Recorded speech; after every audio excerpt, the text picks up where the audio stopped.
অনেক মা বোনরা জোহরের নামাজটা পড়েন 3টা সাড়ে 3টার দিকে, ম্যাক্সিমাম মা বোনরা এই কাজ করেন। কেন? কারণ দুপুরে ওনারা রান্না বাড়া করেন, রান্না বাড়া করতে গিয়ে ওনারা শরীর ঘামায় টামায় যান, তখন শয়তান এসে মাসালা নিয়ে হাজির হয়। শয়তান ওনার মাথায় একটা মাসালা ঢুকায়। কি মাসালা ঢুকায়? বলে যে দেখো বোন, তুমি এত কষ্ট করে এতক্ষণ রান্না বাড়া করলা, রান্নাঘরে গেছো, গরমে ঘামায়া স্যাঁতসেঁতা হয়ে গেছো, এই শরীর নিয়ে তুমি আল্লাহর সামনে কেমনে দাঁড়াইবা বলো? তো এবার বোন শয়তানরে জিগায় মনে মনে আর কি, তাহলে কি করতে হবে?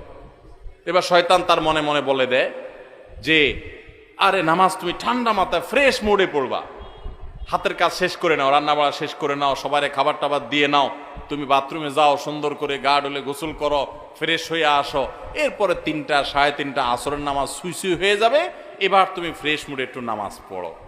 কাজটা কি ভালো হইলো না খারাপ হইলো? দেখতে কিন্তু ভালো মনে হচ্ছে, তাই না? যে উনি ফ্রেশ মুডে নামাজ পড়বে। টাইম যদি পার হয়ে